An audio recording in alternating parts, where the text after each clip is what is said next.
أعوذ بالله من الشيطان الرجيم. بسم الله الرحمن الرحيم. الرحمن علم القرآن خلق الإنسان علمه البيان الشمس والقمر بحسبان والنجم والشجر يسجدان والسماء رفعها ووضع الميزان ألا تطغوا في الميزان وأقيموا الوزن بالقسط ولا تخسروا الميزان والأرض وضعها للأنام فيها فاكهة والنخل ذات الأكمام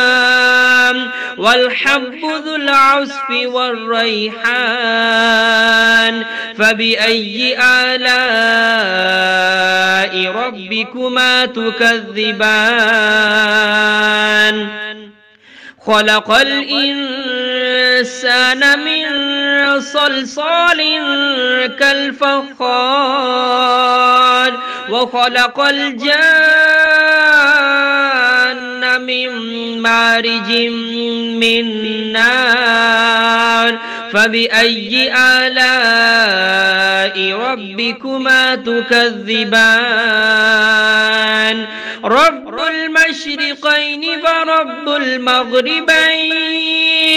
فبأي آلاء ربكما تكذبان مرج البحرين يلتقيان بينهما برزخ لا يبغيان فبأي آلاء ربكما تكذبان يخرج منهما اللؤلؤ والمرجان فبأي آلاء ربكما تكذبان وله الجوار المنشآت في البحر كالأعلام فبأي آلاء ربكما تكذبان كل من عليها فان ويبقى وجه ربك ذو الجلال والإكرام فبأي آلاء ربكما تكذبان يسأله من في السماوات والأرض كل يوم هو في شأن فبأي آلاء ربكما تكذبان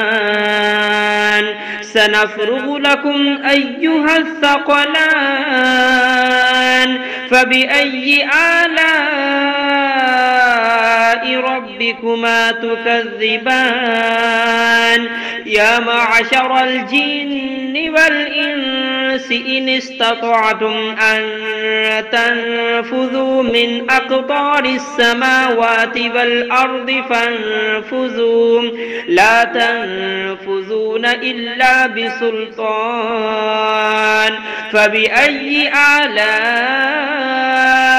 ربكما تكذبان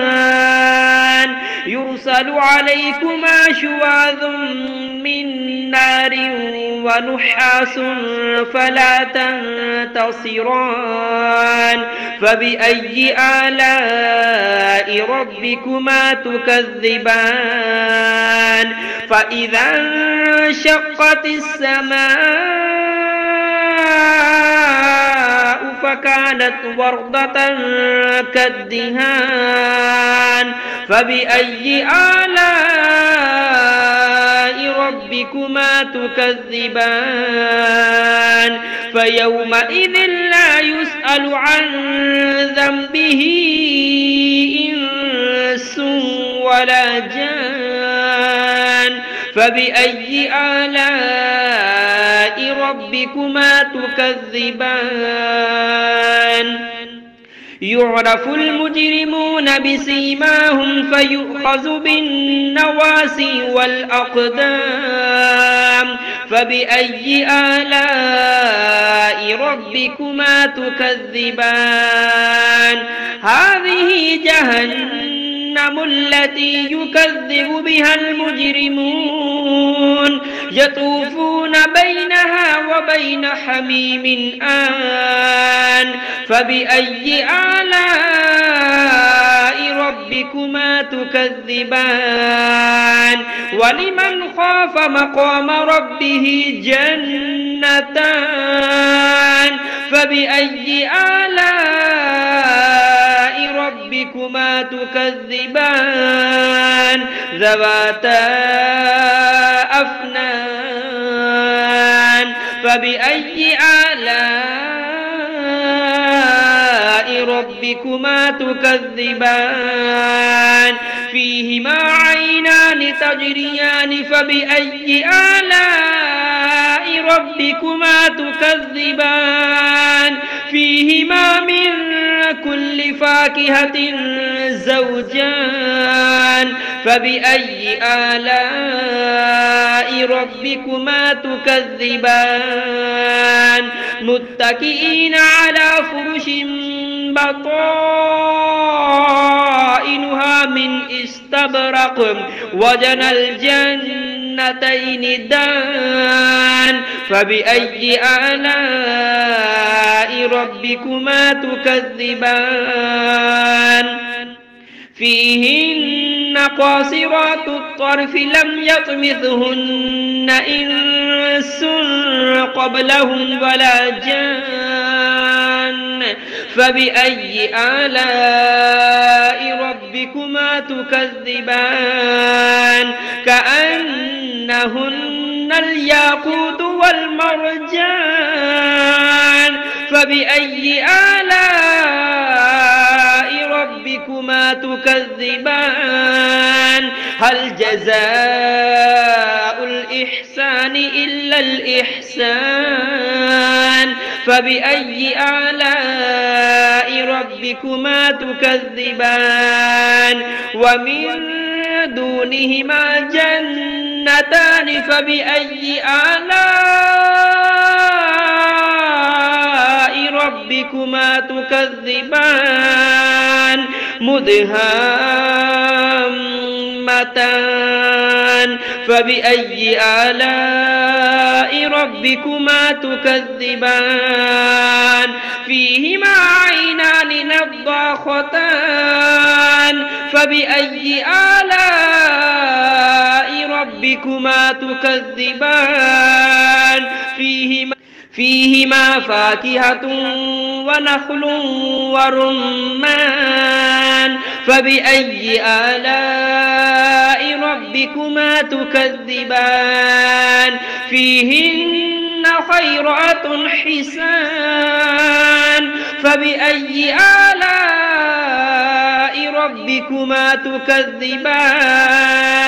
حور مقصورات في الخيام